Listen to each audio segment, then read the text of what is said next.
Bienvenido al Ministerio Óleo de Gozo. Los pastores Alberto y Yariela Caballero te dan la bienvenida. Te invitamos a celebrar las maravillas de nuestro Dios. Únete a nuestra transmisión del servicio dominical. Con ustedes, el pastor Alberto Caballero. Hechos capítulo 22, vamos a leer los versos del 22 al 30, y Hechos capítulo 23, leemos los versos del 1 al 11. Hechos capítulo 22, verso 22 a 30. Amén, lo tenemos. Dice la palabra del Señor así: y le oyeron hasta esta palabra, entonces alzaron la voz diciendo: quita de la tierra a tal hombre, porque no conviene que viva. Y como ellos gritaban y arrojaban sus ropas y lanzaban polvo al aire, mandó el tribuno que le metiesen en la fortaleza y ordenó que fuese examinado con azotes para saber por qué causa clamaban así contra él. Pero cuando le ataron con correas, Pablo dijo al centurión que estaba presente: ¿os es lícito azotar a un ciudadano romano sin haber sido condenado? Cuando el centurión oyó esto, dio aviso al tribuno diciendo: ¿qué vas a hacer? Porque este hombre es ciudadano romano. Vino el tribuno y le dijo: dime, ¿eres tú ciudadano romano? Él dijo: sí. Respondió el tribuno: yo con gran suma adquirí esta ciudadanía. Entonces Pablo dijo: pero yo lo soy de nacimiento.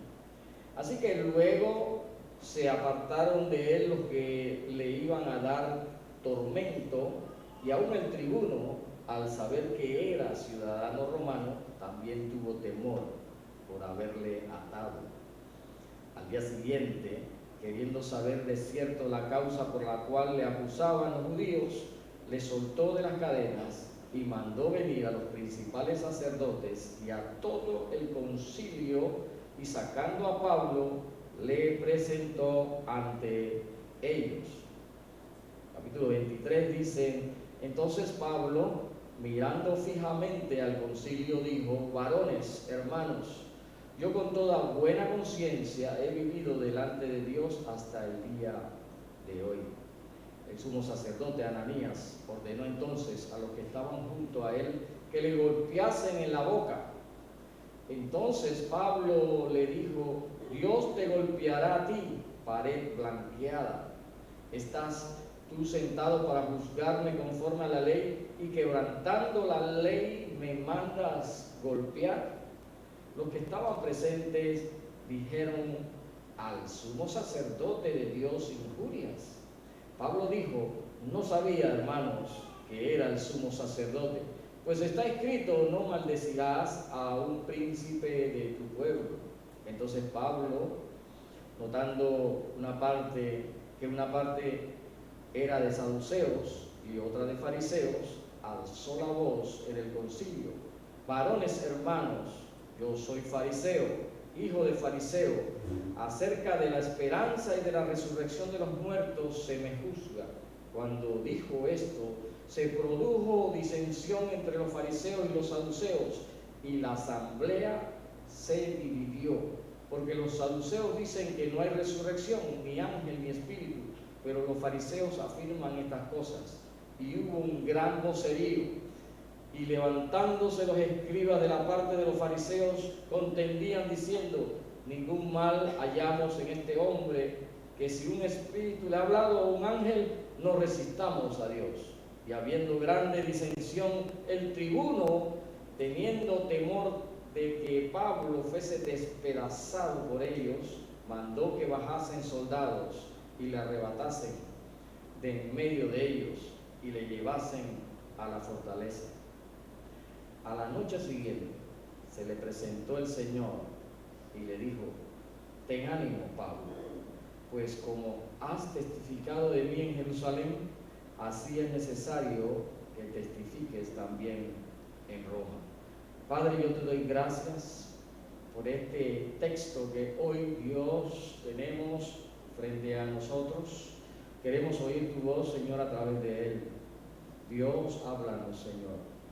Abre nuestro entendimiento, Dios, que podamos, Señor, recibir tu palabra y que ella sea, Padre, como ese alimento espiritual que necesita y anhela nuestra alma y nuestro espíritu, Señor. Cambia nuestra mente, Dios. Cambia nuestra manera de pensar. Háblanos a través de esta palabra, Señor. Que pueda hacernos revelar tu voluntad para nuestra vida.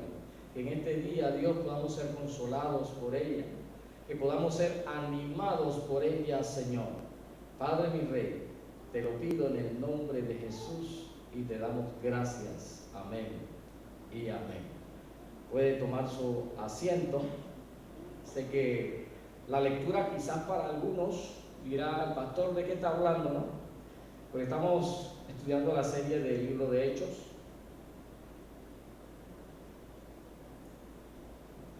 No se preocupe, vamos a hacer un resumen, lo vamos a poner al día de donde estamos. En el último sermón, nosotros vimos a Pablo. Pablo estaba en Jerusalén. Sabemos que recibió advertencia de parte de profetas y de hermanos que recibieron revelaciones acerca de lo que le iba a acontecer en Jerusalén, que en Jerusalén iba a pasar, iban a acontecer cosas terribles, peligros, lo iban a intentar matar, su vida corría peligro en Jerusalén. Sin embargo, Pablo, dirigido por el Espíritu, él decide, a pesar de todas esas advertencias, ir a Jerusalén. Y en Jerusalén vemos como Pablo, en el sermón pasado, lo tomaron en el monte del templo y lo arrastraron y lo golpearon. Y los soldados romanos tuvieron que rescatarlo, porque si no la multitud de judíos iba a acabar con su vida. Sin embargo, nosotros vimos también la actitud de Pablo, que sin importar las circunstancias adversas y terribles que estaba viviendo, el peligro, él veía cada situación como una oportunidad para poder testificar y compartir su testimonio de lo que Cristo había hecho en su vida con sus hermanos judíos. Había una pasión en Pablo de aprovechar toda oportunidad. Así que él lo golpearon, lo arrastraron, los soldados lo rescatan y él le pide a los soldados y al tribuno que le permitan poder dirigirse a esa multitud que lo había golpeado y que quería matarlo. Él quería testificarle aún, hablarle de Cristo, compartirle su testimonio. Esa era una pasión tremenda de Pablo por predicar el Evangelio de Jesucristo, no importa las circunstancias. Pablo entonces tiene la oportunidad de dirigirse a esa multitud enojada. Y valientemente Pablo, con mucha pasión, le comparte su conversión al cristianismo. Y como dijimos antes, Pablo aprovecha toda oportunidad. Era una magnífica oportunidad porque estaba eso lleno de sus hermanos judíos, enojados sí, pero prestándole atención. Y era lo que Pablo quería, que ellos le prestaran atención, tener la oportunidad de poder hablar con ellos, de predicarles a Cristo, de que ellos tuvieran la oportunidad de poder decidir aceptar a Jesús como su Señor y Salvador. Ese era el deseo que había en el corazón de Pablo. Pero nosotros vimos que después que Pablo dice su discurso, al final no hubo convertidos. Nadie se convirtió, nadie se rindió a los pies de Cristo, nadie le hizo caso al sermón de Pablo, nadie se salvó. Nos imaginamos que Pablo debió haberse sentido muy triste. No obtuvo los resultados que él esperaba. Había momentos en el ministerio de Pablo en donde la gente era muy difícil, pero siempre, a pesar de que hubiese gente difícil y gente dura, siempre Pablo cosechaba alguna alma después de haber predicado el Evangelio, pero esta vez no cosechó a nadie. Nadie se convirtió. Así que Pablo, triste porque sus hermanos no recibieron el Evangelio, no se rindieron a los pies de Cristo, no resultó como él esperaba, no hubo reacción de la gente hacia Cristo.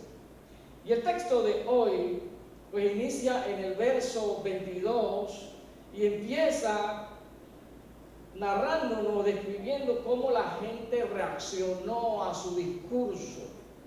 Ante el discurso de Pablo vemos que la gente grita: este hombre no merece vivir, arranquemos a este hombre de la faz de la tierra, echemos a este hombre del planeta. Es lo que la gente gritaba después que Pablo dio su discurso. No queremos verlo en este mundo.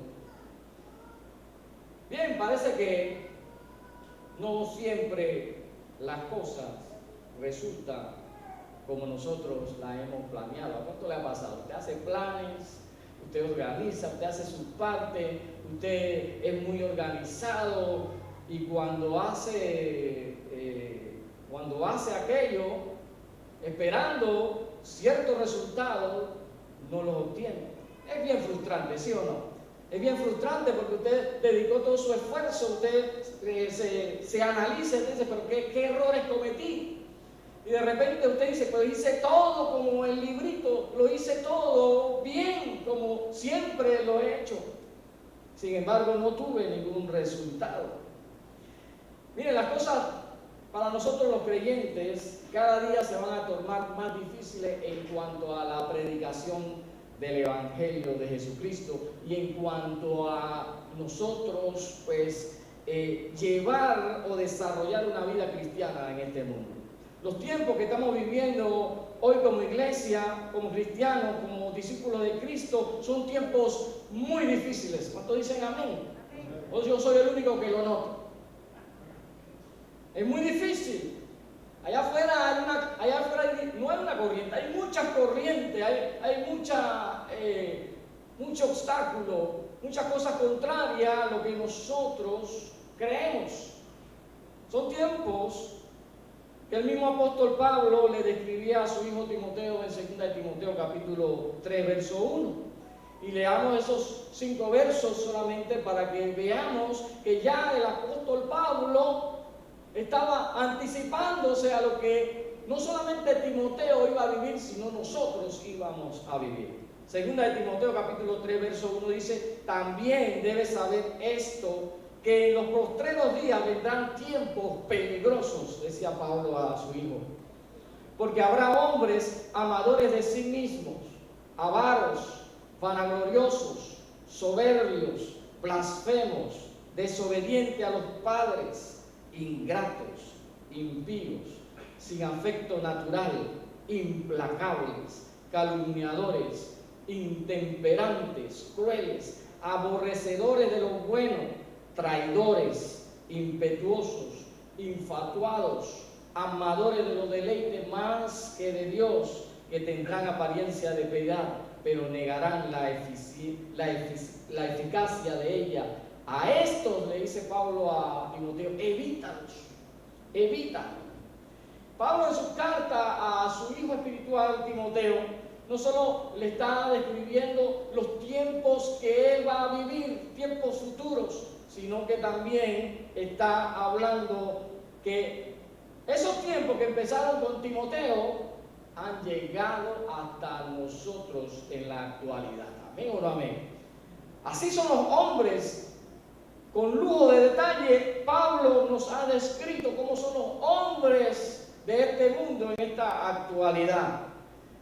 Pero Pablo, también en esta carta que le escribe a Timoteo, también anima a Timoteo.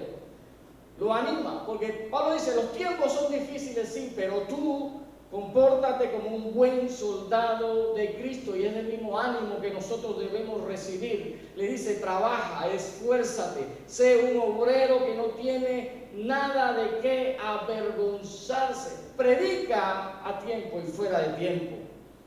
Los tiempos irían de mal en peor, pero hay un momento en que tenemos que detenernos y cobrar ánimo para poder continuar la carrera como un buen atleta.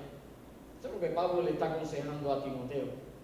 Anímate, detente por un momento, los tiempos son difíciles, las crisis, los peligros, detente por un momento y cobra ánimo, respira, toma ánimo de parte del Señor para que puedas seguir adelante. Y los tiempos que nosotros vivimos son malos, son terribles.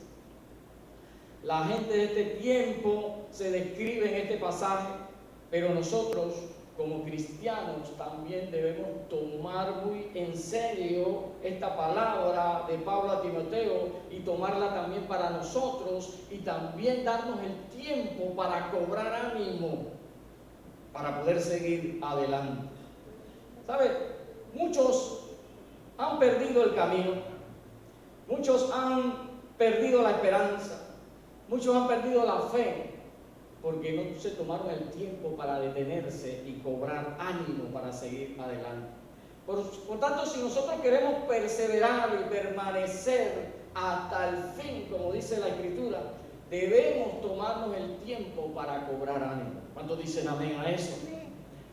Y hoy vamos a ver cómo Pablo es apresado, Pablo es tomado prisionero, y cómo Pablo se defiende ante las autoridades. Vamos a ver aquí como una especie de juicio contra Pablo de ahora en adelante. Saben, esta semana, y no sé cuántos de ustedes pues están siguiendo el juicio a este caso de Odebrecht.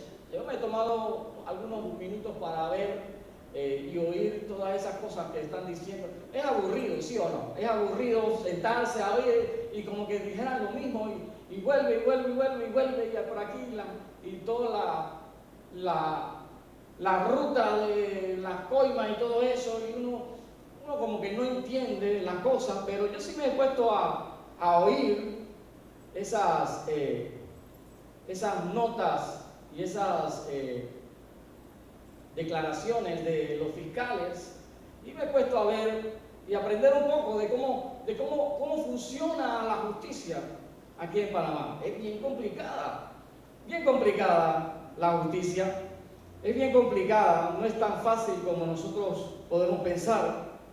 Y le he puesto cierta atención, a pesar de que es tedioso poder oír tanta palabrería, pero podemos entender un poco de cómo el proceso para que se pueda establecer la culpabilidad de los imputados y sean castigados los criminales y sean liberados los inocentes, ¿sí o no? Eso es lo que todos esperamos que suceda. Algunos se muestran pesimistas, algunos dicen, ¿para qué voy a ver eso si ya yo sé cuál es el final de la historia? Pero veamos cómo resultan todas las cosas. Creo que la justicia en Panamá siempre ha estado entredicha porque se dilatan los casos, y sobre todo los casos de alto perfil, van tomando años y como que uno dice, bueno, eso es como que le están echando tierra para al final que no pase nada. Pues esperemos que esta vez pues suceda algo. Pero en medio de toda esta palabrería siempre yo escucho una famosa frase: el debido proceso. ¿Usted no ha escuchado eso? Y yo me tomé, ¿por qué todo el mundo dice el debido proceso? Yo creo que los que estudian leyes, los que se han graduado de leyes, pues entenderán qué significa eso. Eso no es un decir, eso es una frase que tiene su significado. Y el debido proceso, yo lo busqué en el diccionario, porque ¿qué significa eso? Porque todo el mundo habla del debido proceso.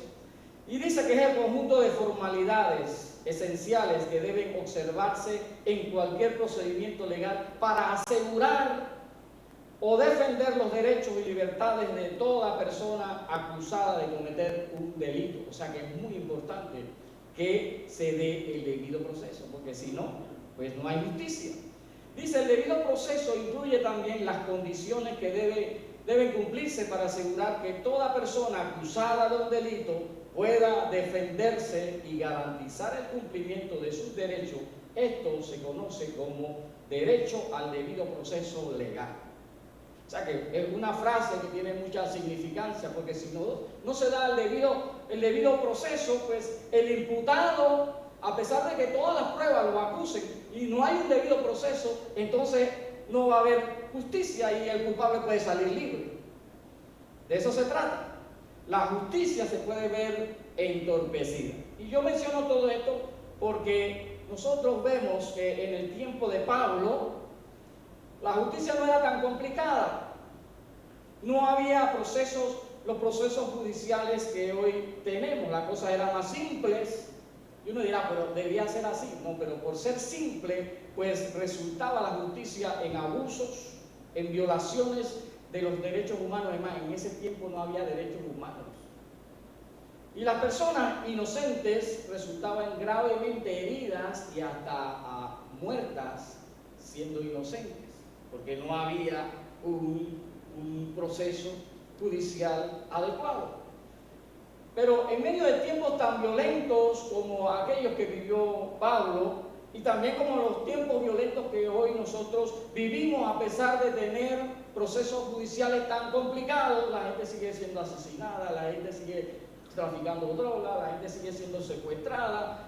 Eso no detiene el delito. Por más complejo que sea la justicia, no, el delito no se detiene. Así que nosotros también vivimos tiempos peligrosos y padecemos situaciones difíciles.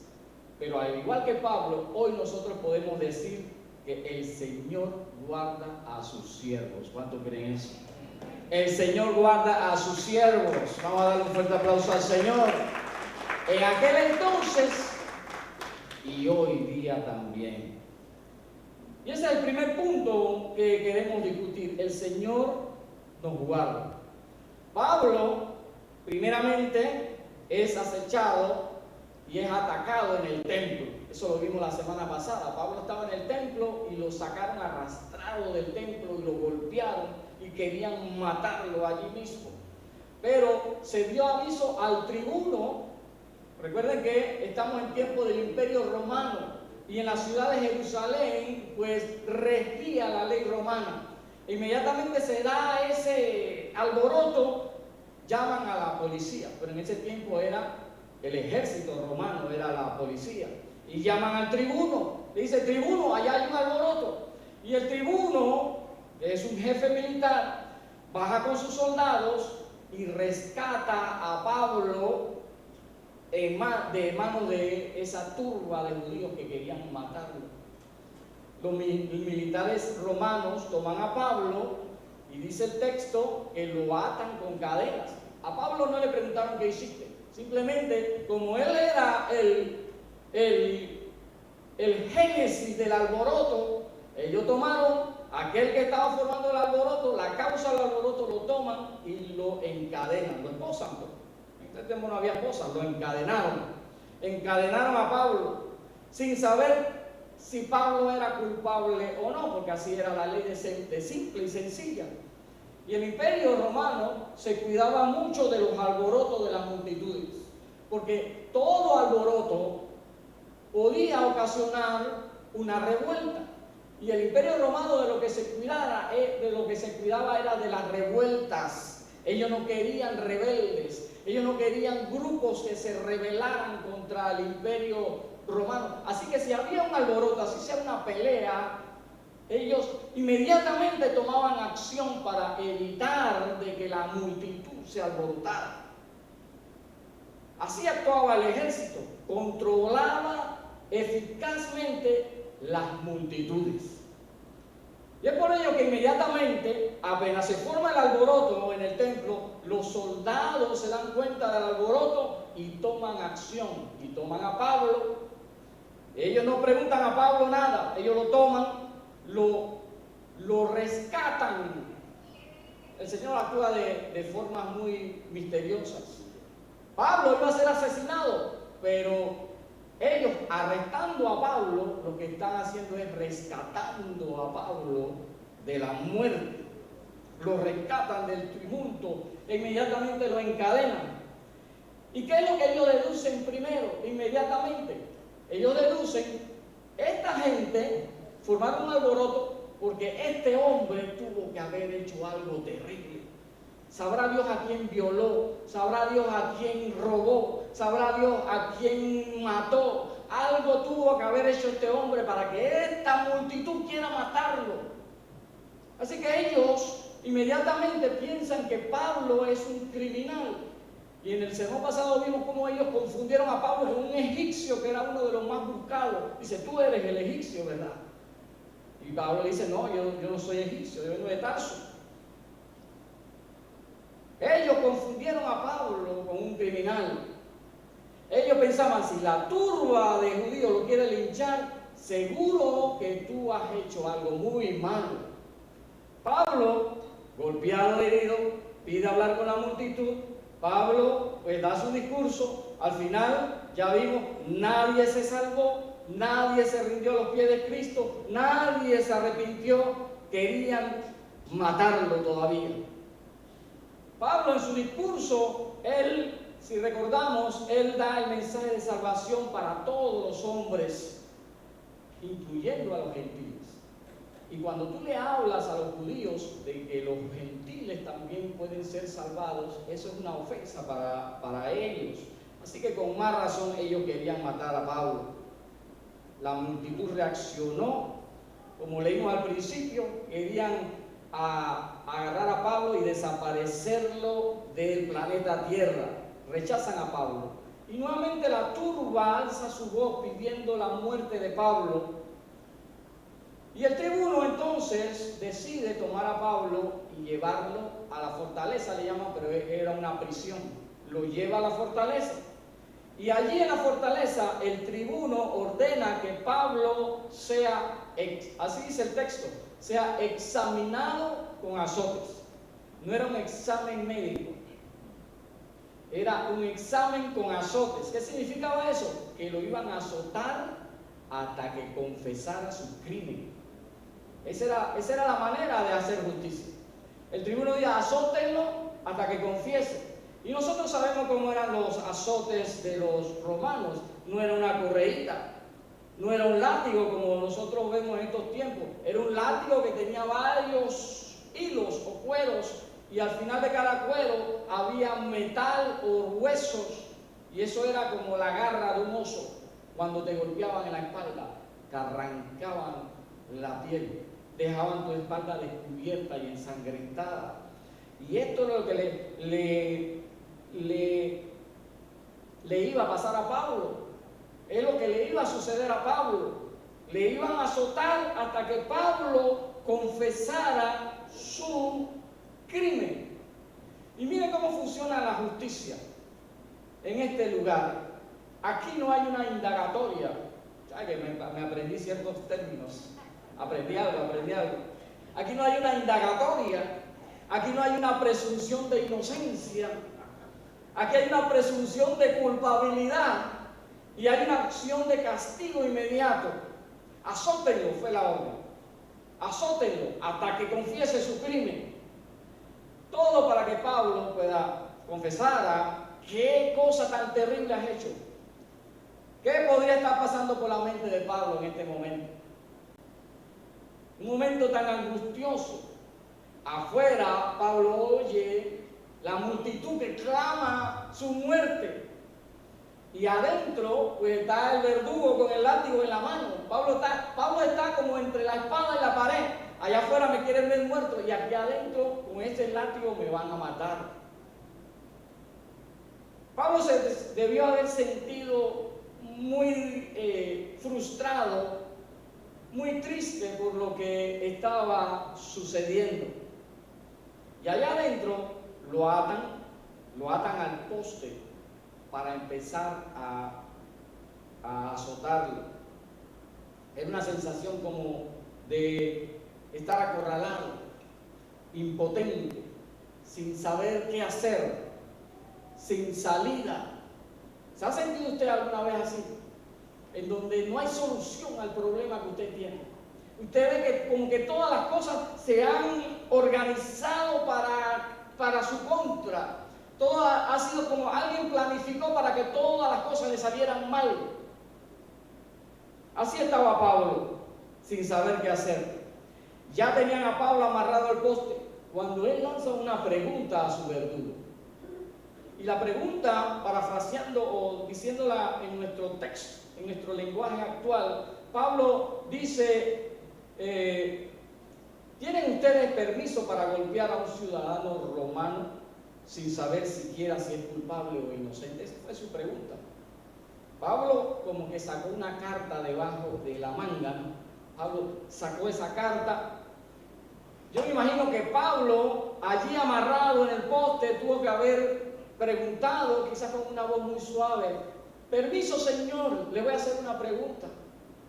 ¿Usted tiene permiso para azotar a un ciudadano romano sin haberlo juzgado o condenado? Entonces vemos cómo funcionaba la justicia romana nuevamente. Porque si tú no eras romano, tú no tenías ningún derecho, tú no tenías lo que llaman ninguna garantía constitucional para tu vida. Tú no eras nada. El tribuno podía hacer con tu vida lo que a él le diera la gana si tú no eras ciudadano romano. Pero si eras ciudadano romano, tú tenías derecho a todo lo que un ciudadano tiene derecho. Tú tenías derecho a ser juzgado y para castigarte tenían que haberte condenado. O sea que los ciudadanos romanos sí tenían derechos civiles. Los que no eran ciudadanos romanos no tenían ningún derecho. Así estaba pues la justicia en Roma. Y en lugares tan alejados como Roma, muy pocas personas eran ciudadanos romanos.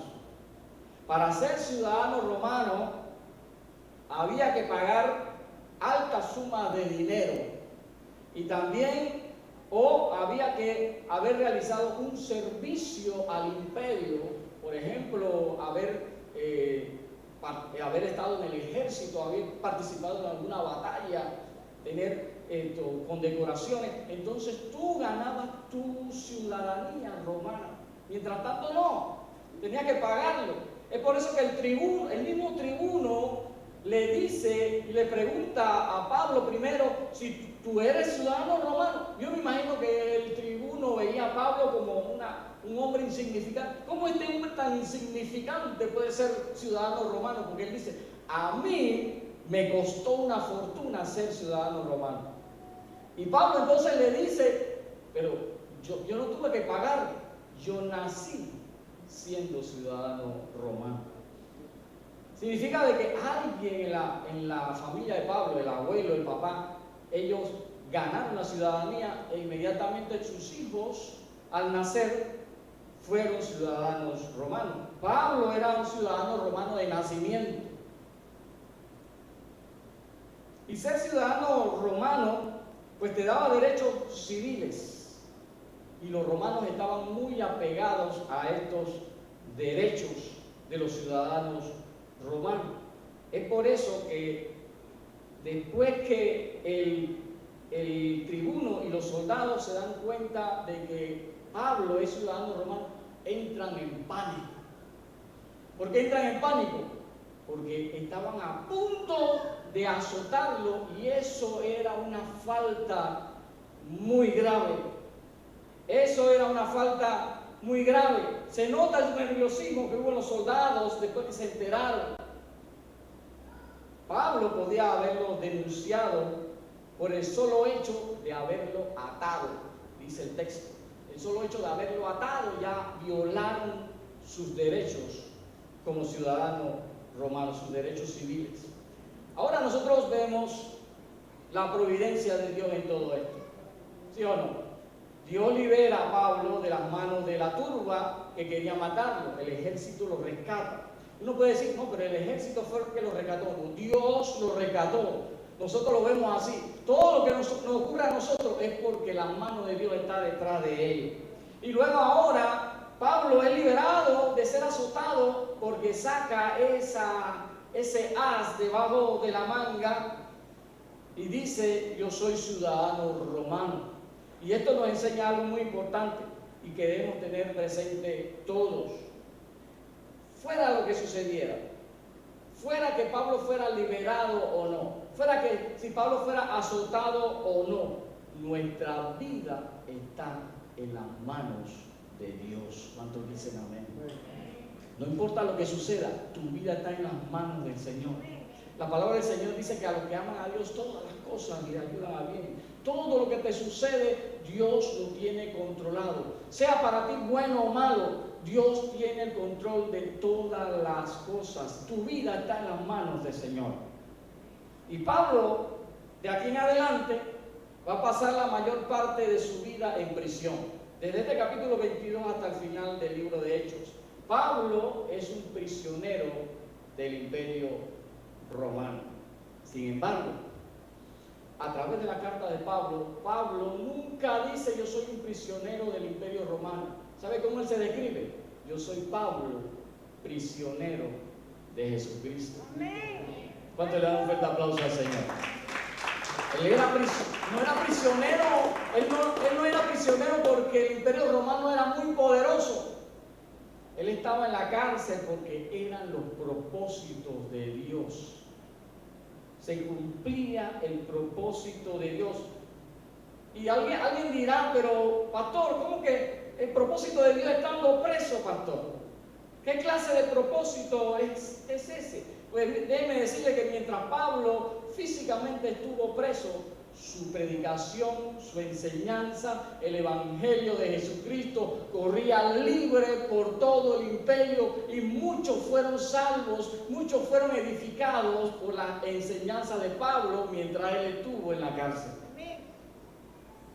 La cárcel no evitó que el evangelio y su enseñanza corrieran por todo el imperio. ¿Sabe? Muchas veces pensamos, cuando estamos en situaciones difíciles, cuando estamos en pruebas, bueno, oramos y el Señor viene y me rescata y me saca. Muchas veces no ocurre así. El Señor viene sí, pero muchas veces el Señor solamente viene para fortalecernos. Viene para darnos fuerza. ¿Para qué? Para que atravesemos la prueba y salgamos victoriosos de ella. No crea que siempre el Señor te va a sacar de la crisis. No crea que el Señor siempre te va a sacar del problema. El Señor viene a darte fuerzas, porque parte de tu proceso de crecimiento es atravesar el problema, vivir la crisis, pero al final salir victorioso de esa situación. Amén. Y el segundo punto que queremos ver es que las cosas no salen como esperamos una y otra vez. Puede suceder.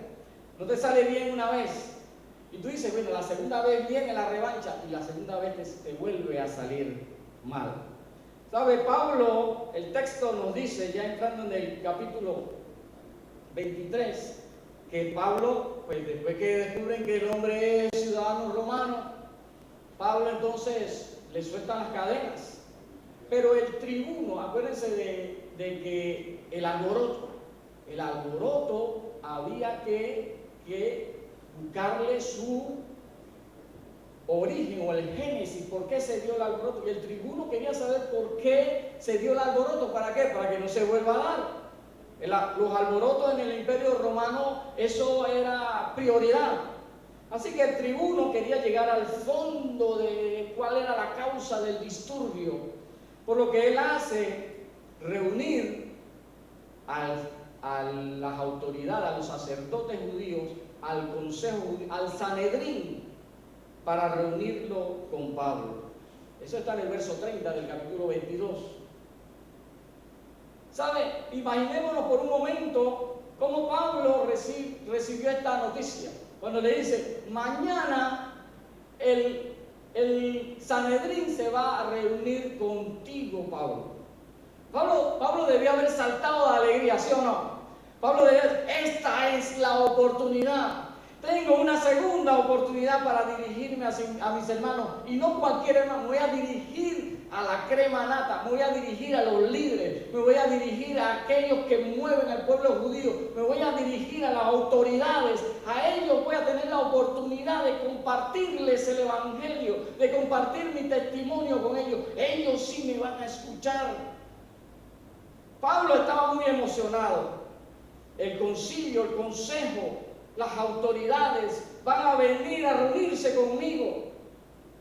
Pablo debió haber quedado con la boca abierta diciendo, Señor, ¿cómo tú mueves las cosas? Por un lado, no me resultó poder hablarle a mis hermanos en aquel monte en el templo, pero ahora voy a tener una magnífica oportunidad de poder hablarle a la gente más importante de Jerusalén. ¿Qué oportunidad tendría de testificarle a los principales judíos? Esto sería como Pablo, como la revancha, ¿sí o no? Esta es la revancha, Pablo. Dios me preparó esta segunda oportunidad para yo hablarle a mis hermanos. Y es que Pablo, como hemos dicho anteriormente, Pablo tenía una gran pasión por compartir el evangelio con sus hermanos judíos. Recuerden que él siempre iba a la sinagoga, él siempre quería que sus hermanos escucharan el evangelio de primero. Él quería ver a cada judío convertirse a Cristo, así como él se convertirse y rendirse a los pies de Cristo. Así que Pablo llega a esta reunión, me imagino teniendo presente el fracaso que tuvo con sus hermanos el día anterior, allá en el monte del templo. Ahora tiene otra gran oportunidad. Y nosotros debemos tratar de meternos en el corazón de Pablo por un momento, tratar de meternos cómo estaban sus emociones en ese momento. Pablo, me imagino que toda la noche tuvo que haber estado practicando qué iba a decirle a estas autoridades. Y en el capítulo 23 nos narra lo que sucedió en esta reunión. El verso 1 nos dice que Pablo, mirando fijamente al concilio, dijo: varones hermanos, yo con toda buena conciencia he vivido delante de Dios hasta el día de hoy. Hasta ahí Pablo como que no había dicho nada, ¿verdad? Pablo empieza hablando de su buena conciencia, de su limpia conciencia. Y Pablo, ciertamente, en su vida pasada, lo dice su testimonio, él persiguió a la iglesia y actuó de manera violenta. Sin embargo, luego de conocer a Jesucristo como su Señor y Salvador, Pablo puede apelar a su limpia conciencia. Pablo puede decir: después que yo conocí al Señor, he vivido una vida dirigida por el Espíritu Santo. He hecho todo lo que el Señor me ha mandado a hacer. He vivido una vida consagrada para Dios. Y hoy yo puedo decir: yo tengo una conciencia limpia delante de Dios. Y no es la primera vez que Pablo apela a su conciencia, y lo podemos ver a todo lo largo y ancho del Nuevo Testamento. Romanos 9:1, 2 Corintios 1:12, 2 Corintios 4:2, 1 Timoteo 1:5, 2 Timoteo 1:3. Pablo menciona una y otra vez lo necesario de tener una conciencia limpia. Habla de una limpia conciencia. Y podemos entonces nosotros detenernos por un momento en tratar de entender lo que Pablo quería decir con que él tiene una limpia conciencia. La conciencia se puede definir como una capacidad interior que Dios ha dado a todos los seres humanos, en donde el hombre o la mujer puede juzgar internamente lo bueno y lo malo de una idea, un pensamiento o una acción, una actitud o aún una creencia. O sea, es como una vocecita interna que tenemos todos los seres humanos, sea que usted crea en Dios o no. Todos lo tienen, esa vocecita que te dice: esto es bueno, esto es malo, esto está bien, esto está mal.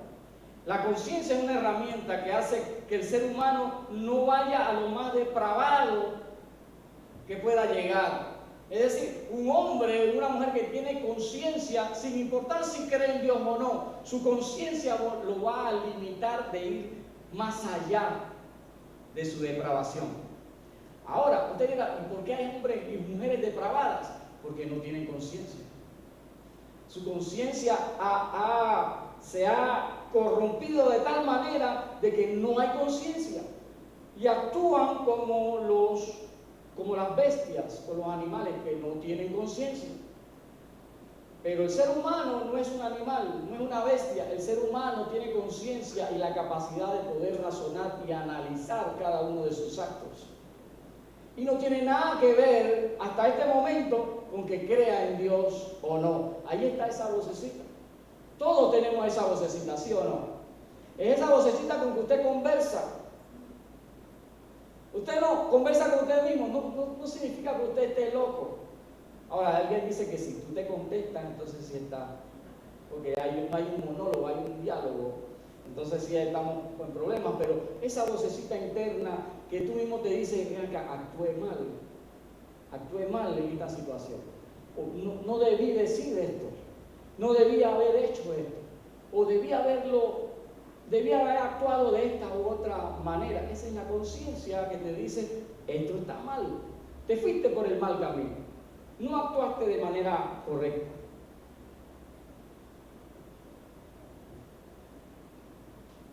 Es como un testigo interno que nos habla. Nos habla a nosotros mismos, hablamos con nosotros mismos. Y esa capacidad de juzgar internamente lo que es moralmente bueno o malo, Dios lo ha puesto en todos los hombres. Y lo dice la Escritura. Mire que está bien definido en Romanos capítulo 2, versos 14 y 15, y se los leo. Porque cuando los gentiles, miren, Pablo está hablando de los gentiles, que para los judíos los gentiles son casi como animales. Casi como animales. Dice, porque cuando los gentiles que no tienen ley hacen por naturaleza lo que es de la ley, estos, aunque no tengan ley, son ley para sí mismos, mostrando la obra de la ley escrita en sus corazones, dando testimonio su conciencia y acusándoles o defendiéndoles sus razonamientos. Pablo le está hablando aquí a los judíos y le está diciendo a los judíos, ustedes tienen ley, pero su conciencia está como corrupta a pesar de que tienen una ley. Pero estos que no tienen ley, su conciencia le hace actuar sana y sabiamente a pesar de que no tienen ley. Y eso ocurre en el mundo, ¿sí o no? En el mundo tú puedes encontrar gente que no conoce a Cristo, pero que tienen una capacidad de poder juzgar lo bueno y lo malo. Claro, encuentran el otro extremo también, pero esa es la conciencia que el Señor ha puesto en todos los seres humanos. Ahora usted me dirá, bueno, entonces, ¿qué tiene que ver la conciencia ahora con que yo sea cristiano? La conciencia natural que Dios nos ha dado necesita ser informada, es decir, la conciencia se desarrolla. Usted recibe una conciencia, como quien dice, natural, y usted la va desarrollando o afinando a medida que la conciencia recibe información. ¿Y de dónde recibe información? De la palabra del Señor. La palabra del Señor le da información a nuestra conciencia para que ella vaya siendo formada, desarrollada. Y eso es por medio de la palabra de Dios y la guía de su Espíritu. Porque el Espíritu ahora, junto con la palabra, informan a mi conciencia y van desarrollando mi conciencia de tal manera que a medida que mi conciencia se va desarrollando por la palabra y la acción del Espíritu, yo tengo la capacidad de poder tener mejores decisiones en mi vida, mejores juicios. Esa es una conciencia informada y formada por la palabra de Dios y la acción del Espíritu. Y Pablo lo que está diciendo al decir yo tengo una buena conciencia es de que esa conciencia informada y desarrollada por la palabra y la acción del Espíritu hace que Pablo tome las decisiones correctas según la voluntad de Dios. Y esa es la conciencia a la que todos nosotros debemos aspirar. Y poder algún día decir, y me incluyo yo mismo, de que mire, ahora yo puedo decir que tengo una limpia conciencia hasta el día de hoy, porque he hecho todo lo que la conciencia que el Espíritu Santo y la palabra del Señor ha formado en mí. seguido al pie de la letra. Y puedo decir, tengo una limpia conciencia. El sacerdote, el sumo sacerdote, cuando oyó estas palabras de Pablo sobre su limpia conciencia, ordenó al que estaba al lado de Pablo, Pablo estaba rodeado de Sanedrín, le dijo, golpéale en la boca. Y el otro, ni corto ni perezoso, golpeó a Pablo en la boca. Pablo había dicho apenas 2 o 3 palabras, y el sumo sacerdote da esta orden de que golpee a Pablo en la boca. Usted se imagina ese momento. Tuvo que haber sido un momento muy tenso, porque tú llegas a dar un discurso, y cuando tú das las primeras 2 frases del discurso, alguien te golpea la boca.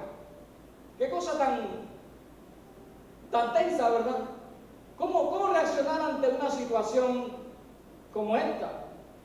Era un momento muy tenso, y Pablo pues inmediatamente reacciona a tal acto, y Pablo dice, el verso 3, Dios te golpeará a ti, pared blanqueada. ¿Estás tú sentado para juzgarme conforme a la ley, y quebrantando la ley me mandas golpear? Aquí Pablo como que perdió los estribos, ¿sí o no? Pablo como que se dejó llevar por sus emociones. Ahora, ¿qué hubiera hecho usted si algo así le pasa? Pablo no se cayó, sino que Pablo reaccionó inmediatamente. ¿Y de qué manera? Le dice pared blanqueada, y que yo no sabemos a ciencia cierta qué significa, pero suena bien feo, ¿sí o no? Pared blanqueada, ¿qué me quiere decir? Suena feo, habría que averiguar qué significaba esto para los judíos. Pero aparentemente era una pared que estaba podrida y que alguien la agarró y la pintó. Pero el hecho de que tú la pintes no significa que le quite la pudrición, sigue siendo una pared podrida. Y eso es lo que Pablo le está diciendo al sumo sacerdote. Eran palabras fuertes. Así que yo me imagino que después de que Pablo dijo eso, hubo un momento de mucha tensión en el lugar. Pablo aparentemente no sabía quién era ese hombre que mandó a golpearlo. Pero uno le dice, al sumo sacerdote de Dios injurias o maldices. Allí Pablo se da cuenta de que al que él está maldiciendo es el sumo sacerdote, la más alta autoridad eclesiástica y religiosa del mundo judío, el sumo sacerdote. Así que Pablo inmediatamente se disculpa, a pesar de lo que el sumo sacerdote había hecho no estaba correcto, y de lo que él estaba reaccionando era la pura verdad. Pero Pablo se disculpa, y Pablo dice, yo no sabía que era el sumo sacerdote. Sin embargo, Pablo sabe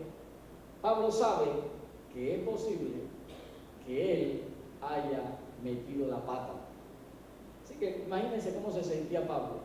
Esa era su gran oportunidad. Toda la noche practicando qué iba a decir. Él estaba anhelando y deseando vivir ese momento donde podía compartir con las autoridades judías. Ahora Pablo está en un momento de tensión, porque Pablo siente que metí la pata. Debía haberme quedado callado. Pablo percibe que una vez más ha perdido la atención de la audiencia. Ya Pablo sabía que la audiencia ya no iba a recibir lo que él había preparado para darles. Ya la audiencia la había perdido. ¿Sabe? Es triste para un predicador que antes de empezar a predicar sienta de que esta gente no va a recibir nada de lo que yo voy a decir. Es triste para un predicador. Y era triste para Pablo, porque en ese momento ya él sabe de que lo que él diga nadie lo va a escuchar, nadie le va a hacer caso. Van a ser palabras tiradas al viento. Es más, Pablo ahora piensa, aquí esta gente ahora sí me van a matar. insulté al sumo sacerdote, ahora sí me van a linchar en este lugar. Aquí no voy a salir vivo. Pero Pablo ahora ve que hay un elemento que divide a la audiencia, y es que entre el Sanedrín y las autoridades había dos grupos, había dos tipos de pensamiento, y se lo explico rápidamente. Había saduceos y había fariseos. Los saduceos no creían en la resurrección. Los saduceos no creían en los ángeles. Ellos como que no creían mucho en las cosas sobrenaturales. Pero los fariseos sí creían en la resurrección, sí creían en los ángeles. Entonces Pablo, sabiamente, Pablo nota de que el grupo hay de los dos bandos, alza la voz y dice: varones hermanos, yo soy fariseo. Y no, él no estaba mintiendo, él era fariseo. Yo soy fariseo, hijo de fariseo. Y entonces dice: acerca de la esperanza y de la resurrección de los muertos es que se me está juzgando. Se me juzga porque yo predico de la resurrección de los muertos. Ahí ¿a quién se ganó? A los fariseos. Porque inmediatamente los saduceos se levantan y me imagino que dijeron: la resurrección no existe. Y los fariseos dijeron: ¿cómo que la resurrección no existe? Y empezó una pelea entre ambos. Pablo dividió la audiencia en dos. Y empezó nuevamente otro alboroto. ¿Quién lo causó? Pablo. Yo me imagino que el tribuno, viéndolo desde lejos, dice: este hombre es un alborotador. Alborotó a la gente allá afuera y ahora aquí adentro, en 2 minutos alborotó a todo el mundo. Pablo es un hombre peligroso.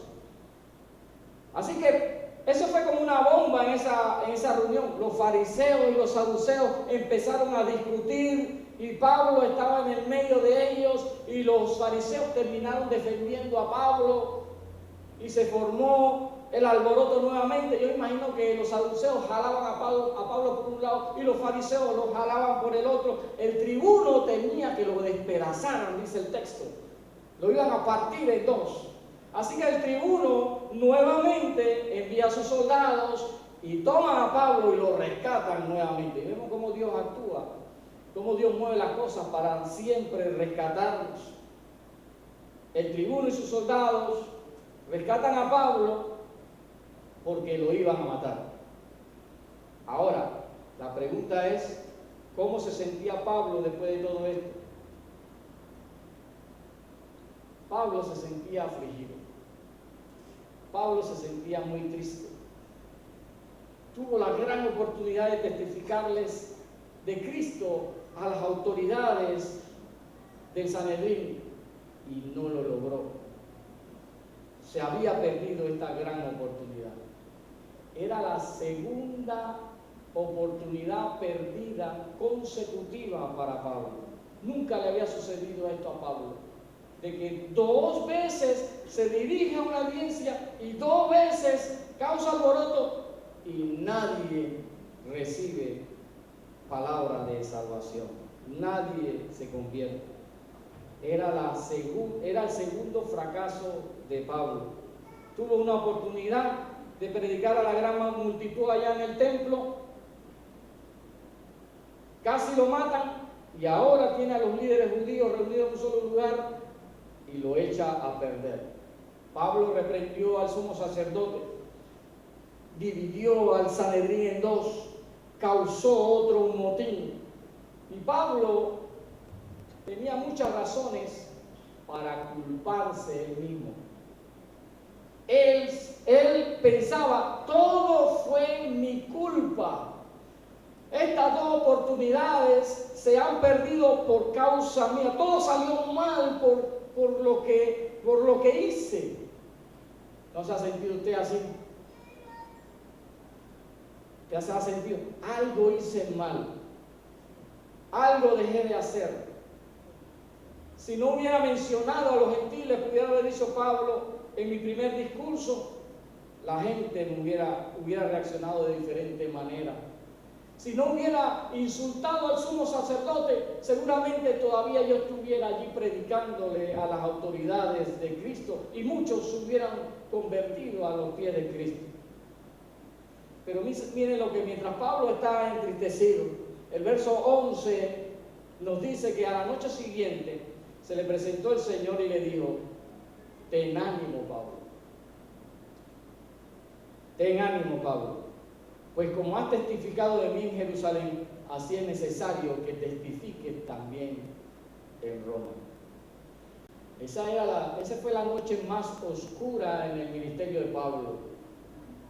Y en la noche más oscura de su ministerio, el Señor se le presenta. Y sabe,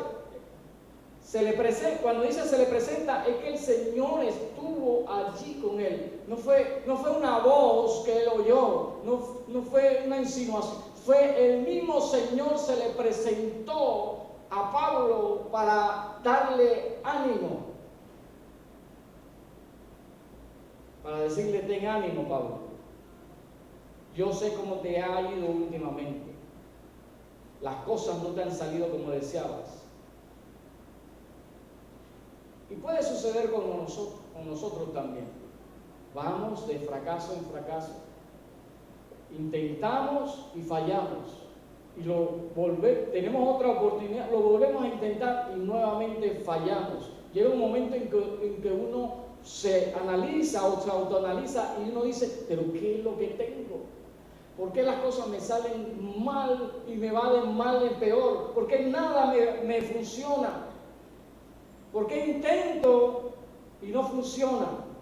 Y más cuando son las cosas del Señor. Yo intento servir a Dios de muchas maneras, pero no he podido lograrlo. Yo intento consagrarme a Dios. Yo intento vivir una vida agradable a Dios, pero no lo logro. No puedo lograrlo.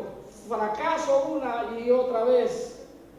He intentado consagrar mi vida y no he podido lograrlo.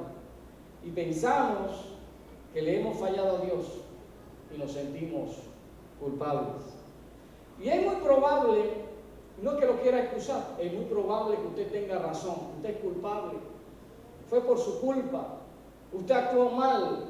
No hizo lo que tenía que hacer, o hizo algo, o dejó de hacer algo que tenía que hacer.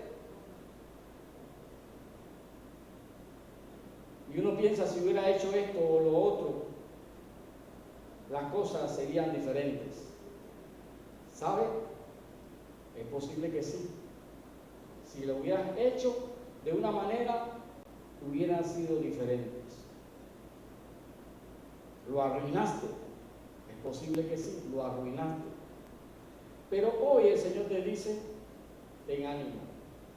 Las cosas no salieron como tú las tenías planeadas. Ten ánimo. Las cosas no resultaron. Ten ánimo. Ten ánimo. Levántate y ten ánimo y levántate y sigue adelante. Has fracasado una y otra vez. El Señor dice: ten ánimo. Yo sé cómo tú te sientes. Tú sientes que has estado solo. Yo he estado contigo cada día. Yo he visto cómo tú has caído. Yo he visto cómo has fracasado. Ten ánimo. Ten ánimo. Ten ánimo. Levántate, porque habrá nuevas oportunidades. ¿Quieres servir al Señor? Muchas veces tenemos que permitir que el Señor nos sirva a nosotros primero.